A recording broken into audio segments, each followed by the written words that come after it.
বছরের প্রথম দিনেই জেলার বিভিন্ন দেবদেবীর মন্দিরে ভক্তদের ঢল। নববর্ষের প্রথম দিনে শক্তিক্ষেত্র বীরভূমের বিভিন্ন সতীপীঠ সহ প্রায় সকল মন্দিরেই ভক্তদের ঢল নামতে দেখা গেল। কেউ দিচ্ছেন পুজো, আবার কেউ মাথা ঠেকিয়ে গ্রহণ করছেন প্রসাদ।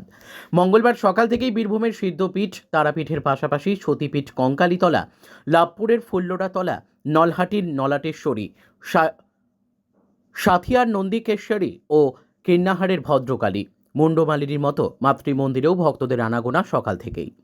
অধিকাংশ মন্দিরেই আয়োজন করা হয়েছে বিশেষ পুজো পাঠের। এদিকে নববর্ষ উপলক্ষে ফুল্লরা মন্দিরেও দুপুরে ছিল বিশেষ অন্নভোগ। দেবী ফুল্লরাকে নিবেদন করা হলো 5 রকম ভাজা, পায়েস, ইঁচড়, আলুর তরকারি, টক ও মাছ। এমনটাই জানিয়েছেন মন্দিরের সেবায়িতরা। তবে শুধুমাত্র পুজোর প্রসাদ গ্রহণের জন্যই নয়, সারাদিন ধরেই সাধারণ মানুষের আগমন ঘটল জেলার মন্দিরে মন্দিরে। কারণ নববর্ষের প্রথম দিনেই দেবদেবীর দরবারে মাথা ঠেকিয়ে সুখ শান্তি ও সমৃদ্ধির কামনা করেন প্রতি বছরই, যার অন্যথা হচ্ছে না এবারেও। লাভপুর থেকে শুভদীপ গুইয়ের report, crime press Bengal news.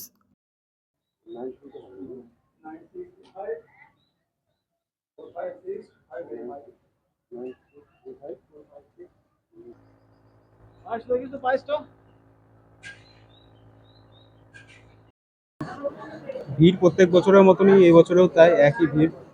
সকাল দিকে একটু বৃষ্টি ছিল, তাই একটু ভিড়ের সম্ভাবনা কম ছিল, কিন্তু যত বেলা হচ্ছে তত ভিড় বাড়ছে। এরকমই সারাদিন চলবে আজকে পুজো।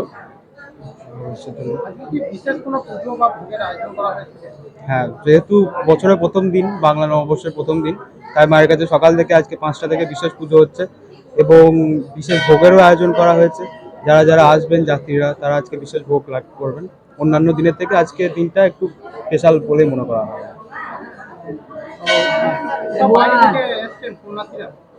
অনেক দূর দূরান্ত থেকে, যেরকম কলকাতা, আরো অনেক জায়গা থেকে এসছেন।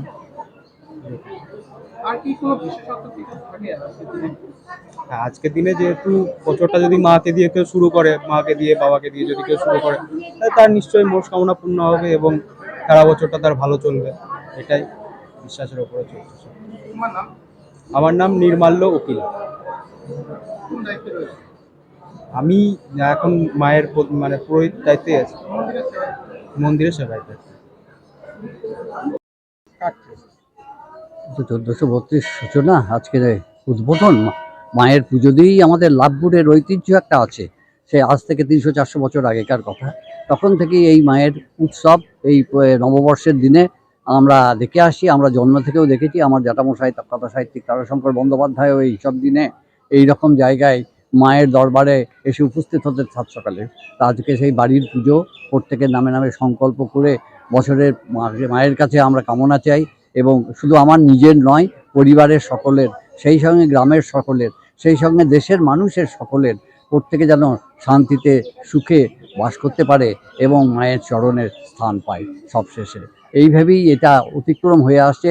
আজ থেকে আমরা যতদিন জানি, 500 বছর আগে যত দাদুলাল বন্দ্যোপাধ্যায় এই জঙ্গলের মধ্যে আদারবুড়ি বলতো মা ফুল্লরাকে, সে তখন প্রথম এইখানে দেখতে পেয়েছিলেন একটা শিলা। সেই থেকে সেই মন্দির উনি প্রথম প্রতিষ্ঠা করেছিলেন। কিন্তু আপনারা তো জানেন না, তখন এই আটচালা করে যেতে উনি পারেন নাই, কিন্তু পরবর্তী বংশধর যারা, তার ছেলেরা, তারা এই আটচালা তৈরি করেছিল।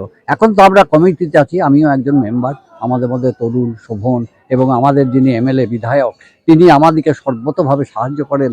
এবং আজকে যত দিন যাচ্ছে তত ঐতিহ্য বাড়ছে এবং মানুষের মনের মধ্যে মা ফুল্লরার একটা আলাদা রূপ, আলাদা ভালোবাসা, আলাদা প্রণাম, ভক্তি, শ্রদ্ধা নিয়ে বছরের প্রথম দিন সূচনা করি।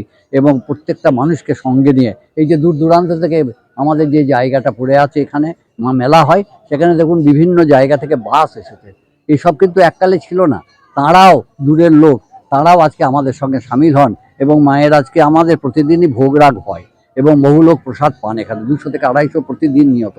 মেলার সময় বেশি হয়, 60-70 হাজার প্রথম দিনে, সেসব গল্প আলাদা। কিন্তু আজকের দিনেও আলাদাভাবে মায়ের বিশেষ ভোগরাগ হবে এবং সন্ধ্যেবেলায় আরতি হবে। আমরাও আমাদের পরিবারের তরফ থেকে আমি এসেছি। ভোগে তো রান্না যারা দায়িত্বে আছেন তারা আছে। এমনিতে তো ভাত, ডাল, একটা ভাজা, আর 2 রকম তরকারি, মোটা টক বলে বীরভূমের ভাষায়, সেই মোটা টক, সঙ্গে থাকবে পায়েস এবং বিভিন্ন অনেকের মানত টানত থাকলে কেউ মাছ দেয়, কেউ কিছু দেয়। আর সেই সবগুলোও এর সঙ্গে থাকে। কোনো রকম জাতি ধর্ম নির্বিশেষে এখানে সকলেই একসঙ্গে মিলিত হয়ে আজকের দিনটাকে উদযাপন করি। আমরা বাসী প্রচুর ভিড় হয়েছে, ভিড় হতে হতে একেবারে পুকুর ঘাটে পৌঁছে গেছে। যদিও আমাদের নিয়ম আছে, আপনারা হয়তো জানেন না, দক্ষিণ দুয়ারি বলতে ওইটা, লাভপুরের মানুষজন ওই দুয়ারে যাবে। সেই কারণে আপনি যে দুয়ারে ঢুকেছিলেন সেখানে মিষ্টি মেয়ে কয়েকজন, মানে গ্রামের লোক ছাড়া, আর বাইরের লাভপুর ছাড়া, এটা জমিদার বাবুরা করে গেছেন। ফলে এই ঐতিহ্য তো আমরা নতুন কমিটি করেছি বলে ভেঙে দিতে পারবো তা পারবো না। সেই ঐতিহ্য আজও চলে বসেছে, সেই অতীতের কথা আজও মনে পড়ে। এবং আমি আমার জ্যাঠামশাই তারাশঙ্কর বন্দ্যোপাধ্যায়কেও দেখেছি, প্রথম দিনই উনি এখানে থাকলে লাভপুরে এসে বিশেষ করে মায়ের কাছে মাথা নত করে মায়ের মৃত্তিকা, মায়ের তিলক এবং চরণামৃত গ্রহণ করে তবে তার নিজের কাজে লিপিবদ্ধ করতেন। তারপরে দিন লেখায় বসতেন। আমি আজও দেখেছি, ছোটবেলা থেকে মনে আছে, আমারও প্রায় 80 বছর বয়স হলো। হ্যাঁ, আমি আজও সেই একই ঐতিহ্য বহন দেখে যাচ্ছি। ধন্যবাদ, আপনারাও ভালো থাকবেন। আপনাদেরকে শুভেচ্ছা যে আপনারা আমাদের ফুল্লরা মাকে নিয়েও আজকের দিনেও যে আপনারা এত মানুষের কত রকম হয়েছে, কিন্তু তার মাঝে আপনারাও যে ফুল্লরা মাকে না ভুলে বিভিন্ন কাজ ছেড়ে আমাদের এই লাভপুরের মতন জায়গায় এসেছেন, তার জন্য আপনাদেরকে অশেষ ধন্যবাদ। নমস্কার।